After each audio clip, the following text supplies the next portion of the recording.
గురువారం అయ్యగారు తప్పిపోయారు. ఉదయం 10 గంటలకు బ్రేక్‌ఫాస్ట్ అయిన తర్వాత కేర్ టేకరు అయ్యగారి బట్టలు వాషింగ్ మిషన్‌లో ఏసి పైన ఆరేయటానికెళ్ళాడు. ఈ పెండ్లి హడావుడిలో అనేకమైన బట్టలు నా రూమ్‌లో అలాగే ఉంటే అవన్నీ నేను సర్దుకుంటూ మార్నింగే టిఫిన్ అయిన వెంటనే కూర్చొని సర్దుకున్నాను. నా షర్ట్ ఇదేంటంటే ఆహ్, ప్రైజీ వరుణ్‌ని దేవుడు తిరిగి కలిపాడు. అది మొదటి గొప్ప కార్యం. రెండవది నా కుమారుని వివాహమును ఘనముగా జరిగించాడు. మూడవది మరొక కుమార్తె, అల్లుడి మధ్య డిస్ప్యూట్స్ వచ్చినప్పుడు దేవుడు అక్కడ వారిని సమాధానపరిచాడు. నాలుగవది అయ్యగారిని తప్పిపోయిన కుమారునిలాగా తిరిగి తీసుకొచ్చాడు. హల్లెలూయా! ఈ 4 గొప్ప కార్యాల నిమిత్తం ఈ దినం కృతజ్ఞత కూడికగా ది థ్యాంక్స్ గివింగ్ మీటింగ్‌గా ఏర్పాటు చేసుకోవటం జరిగింది. కృతజ్ఞతాస్తుతి చెల్లించాలని నేనొచ్చాను. ఎందుకు? గత వారములో, గత మాసాల్లో దేవుడు అనేకమైన గొప్ప కార్యాలు చేశాడు. మా జీవితంలో చేశాడు. మీ జీవితంలో చేశాడా? చేశాడన్నవారు దేవునికి గట్టిగా స్తోత్రం చెల్లించండి. కనుక మనందరం కలిసి ఏం చేస్తున్నాం ఇప్పుడు? ఆయన నామాన్ని గొప్ప చేస్తున్నాం. కృతజ్ఞతాస్తుతులతో, కృతజ్ఞతా హృదయాలతో ఆయన సన్నిధిలోనికి మనం వచ్చాం. గత మాసాల్లో, గత వారములో దేవుడు గొప్ప కార్యాలు చేశాడు. మా కుటుంబంలో అనేకమైన గొప్ప కార్యాలు జరిగాయి గత వారంలో, గత ఈ 2 వారాల్లో. దేవుడు మా తలలు పైకెత్తాడు. దేవుడు కుమారుని వివాహం ఎంతో ఘనంగా జరిగించాడు. అపవాది గత మాసాల్లో మమ్మల్ని అవమానపరిచినప్పుడు దేవుడు మా తలలు పైకెత్తాడు. హల్లెలూయా! అపవాది కుటుంబాల్లో, నా బిడ్డల కుటుంబాల్లో భయంకరమైన శోధనలు వాడు తెచ్చిపెడుతూ ఉన్నాడు. పరిచర్య ఒక ప్రక్క బలంగా జరుగుతుంటే, ఒక ప్రక్క నేను కూడా ఉన్నాను అని వాడి కార్యాలు జరిగిస్తున్నాడు. అయినా ఆఖరిలో విజయాన్ని దేవుడు మాకిస్తున్నాడు. హల్లెలూయా! మాకు కలిగిన భయములన్నిటి నుండి ఆయన మమ్మల్ని విడిపిస్తూ నడిపిస్తూ ఉన్నాడు. హల్లెలూయా! గత వారం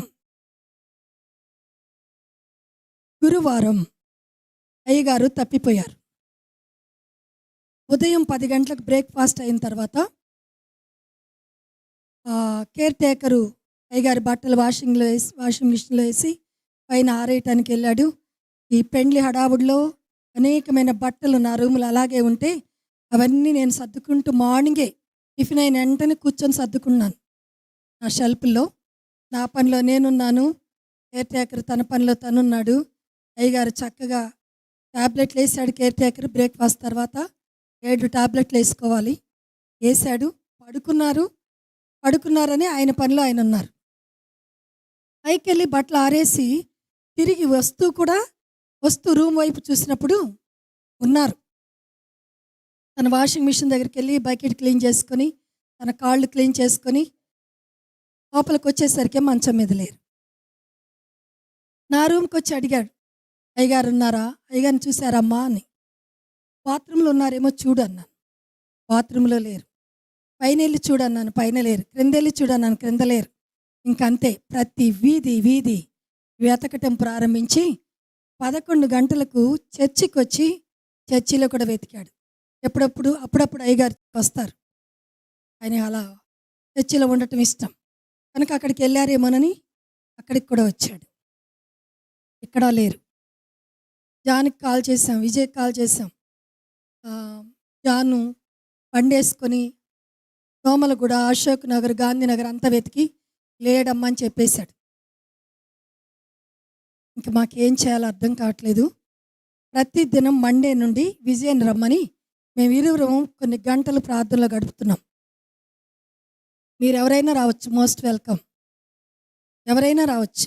ప్రతి దినం మేము 11 to 2 వరకు ప్రేయర్లో గడుపుతున్నాం. తను యథాప్రకారంగా వచ్చింది. గురువారం మేము మండే నుంచి స్టార్ట్ చేసాం. యథాప్రకారంగా వచ్చినప్పుడు ఇలా అయ్యగారు లేరు అని చెప్తే తను కూడా దారిలో చూసుకుంటూ వచ్చింది, కానీ ఎక్కడా కనబడలేదు. ఆ తర్వాత వర్క్ ఫ్రమ్ హోమ్ చేసుకుంటుంది జ్యోతి. మరి ప్రేయర్ మా ఇంట్లో జరుగుతుందని తెలిసి తను కూడా 1 గంట ప్రార్థనలు గడుపుతానని వచ్చింది. వచ్చినప్పుడు తనకొక మంచి ఆలోచన వచ్చింది. ఈలోపు మా ఫెయిరీకి ఫోన్ చేశాను, స్మైలీకి ఫోన్ చేశాను, రెండో పాపకి దివ్యాకి ఫోన్ చేశాను, రెండో అల్లుడి గారికి ఫోన్ చేశాను. వాళ్ళెవరు ఎత్తలేదు. ఫెయిరీ ఎత్తింది, స్మైలీ ఎత్తింది. చెప్పాను, ఇలా డాడీ మిస్సింగ్ అని. ఫెయిరీ అంది, మమ్మీ ఇలా వెతుక్కుంటుంటే కాదు, మనం కంప్లైంట్ ఇవ్వాలి. కంప్లైంట్ ఇస్తే మంచిది పోలీస్ స్టేషన్కి అంది.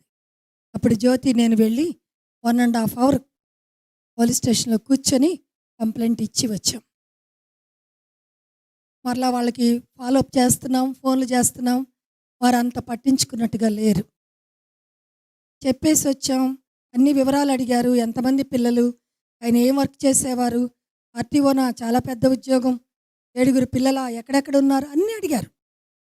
మేము పంపిస్తామమ్మా, పోలీసు వారిని వెళ్ళి గల్లీ గల్లీ తిరుగుతారని చెప్తే మేము చెప్పాం స్పెసిఫిక్గా కెమెరాలు చూడండి, సీసీ కెమెరాలు మీరు కొంచెం ఆ ఫుటేజ్ తీసుకోండి, ఆయన ఎటు వెళ్ళారు అనేది తెలుస్తుంది, ఆ తర్వాత మేమే వెతుక్కుంటాం అని చెప్తే వాళ్ళు ఫుటేజ్ చూడట్లేదు. జస్ట్ ఒక 4 కార్లో పోలీస్ వ్యాన్లో పంపి వెతుకుతున్నారు. మరి ఫెయిరీ ఫాలోఅప్ అవుతుంది, జ్యోతి ఫాలోఅప్ అవుతుంది. వారిని చూస్తున్నాం, మీరు కూడా వెతకండి అని చెప్తున్నారు. వాళ్ళు అర్థమైపోయింది వాళ్ళంత పట్టించుకున్నట్టుగా లేరని. ఇంతలో దేవుడు ఒక అద్భుతం చేశాడు. ఒక బ్రదర్ నాకు కాల్ చేశారు, ఒక పాస్టర్ గారు. అమ్మా, అయ్యగారు ఎలా ఉన్నారు? నేను నాకు చెప్పటం ఇష్టం లేక, బాగానే ఉన్నారండి, కొంచెం అనారోగ్యంగా ఉన్నారు. ఎక్కడున్నారు?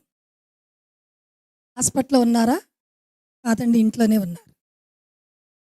పెట్టేశాను. ఆయన పెట్టేశారు. నా మనస్సాక్షి అంగీకరించలేదు అబద్ధం చెప్పడానికి. మరలా రీకాల్ చేశాను. చేసి, పాస్టర్ గారు, అయ్యగారు లేరండి, మార్నింగ్ 10 o'clock వెళ్ళారు, ఇదిగో ఇప్పుడు వరకు వెతుకుతూ ఉన్నాం, పోలీస్ స్టేషన్కి వెళ్ళి కంప్లైంట్ కూడా ఇచ్చి వచ్చాం, ప్రార్థన చేయండి అని చెప్పాను. అమ్మ, తప్పకుండా మేము భారంగా ప్రార్థన చేస్తాం. నాకు తెలిసిన ఆఫీసర్ ఉన్నాడు, ఆయనకి కాల్ చేస్తాను, చేస్తే వాళ్ళు మనం ఎవరమైనా కొంచెం ఫోర్స్ చేస్తే వాళ్ళు పట్టించుకుంటారు అని చెప్పి నేను వాళ్ళకి కాల్ చేస్తానమ్మా, మీరేం టెన్షన్ పడకండి, ప్రార్థన చేసుకుంటా ఉండండి అని చెప్పారు. ఇంకా విజయ దేవుని సన్నిధిలో మొరపెడతా ఉంది. మేమేమో పోలీస్ స్టేషన్లో తిరుగుతున్నాం. పోలీస్ స్టేషన్ నుండి వచ్చేవరకు నా రెండో కుమార్తె దివ్యా, డేవిడ్, ఫెయిరీ, దీపక్ అందరూ వచ్చేసారు.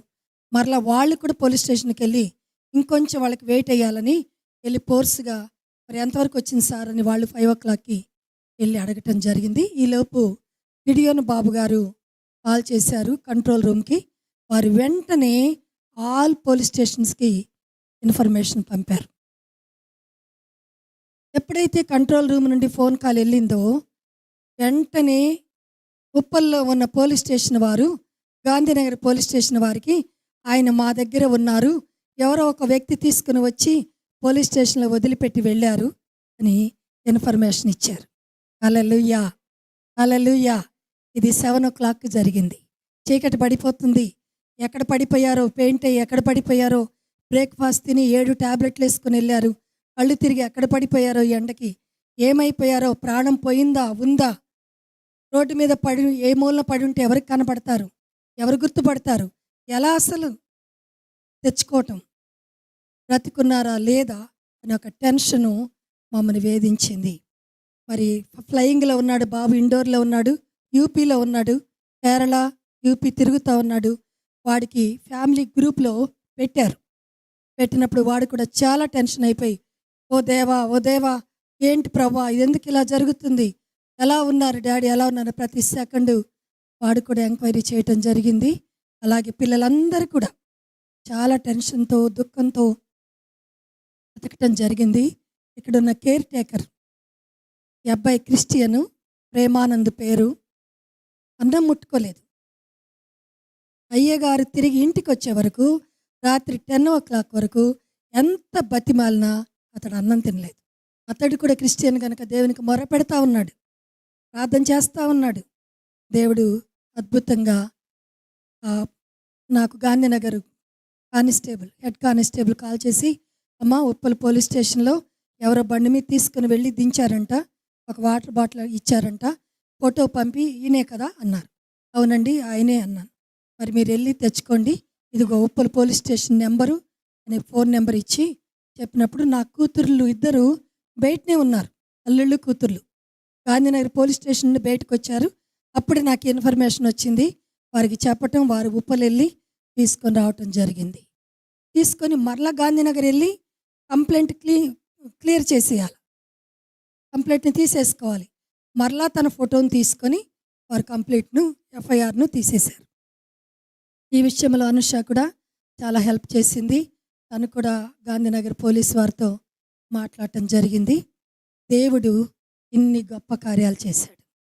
హల్లెలూయా, హల్లెలూయా. మరి ఇలా ఎన్నోసార్లు 2-3 సార్లు గతంలో జరిగింది.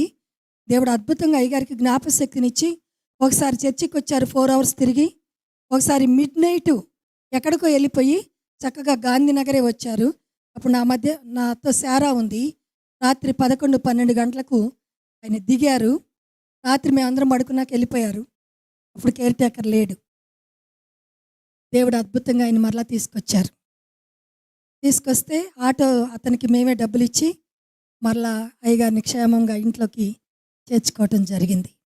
ఆయనే డైరెక్ట్ పైకి వచ్చేసి ఆటోకి డబ్బులు ఇవ్వమంటున్నారు. ఎక్కడికి వెళ్ళారో మాకు తెలీదు. దేవుడు ఆయన జ్ఞానం ఇచ్చి ఇంటికి తీసుకొచ్చారు. అప్పుడు షాక్ అయ్యాం, ఒకవేళ తప్పిపోయి ఉంటే ఏమయ్యేది.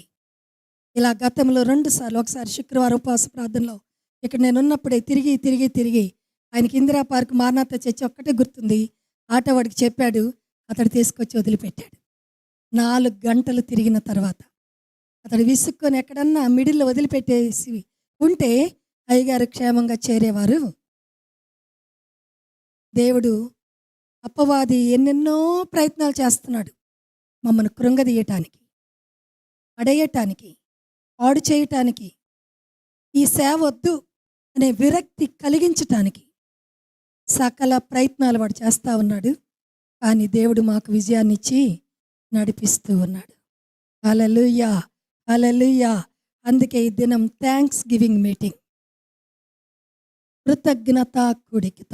కృతజ్ఞతా కూడిక. మొదటిది ఏంటంటే ప్రైజీ వరుణ్ దేవుడు తిరిగి కలిపాడు. అది మొదటి గొప్ప కార్యం. రెండవది నా కుమారుని వివాహమును ఘనముగా జరిగించాడు. మూడవది మరొక కుమార్తె అల్లుడి మధ్య డిస్ప్యూట్స్ వచ్చినప్పుడు దేవుడు అక్కడ వారిని సమాధానపరిచాడు. నాలుగవది అయ్యగారిని తప్పిపోయిన కుమారునిలాగా తిరిగి తీసుకొచ్చాడు. హల్లెలూయా.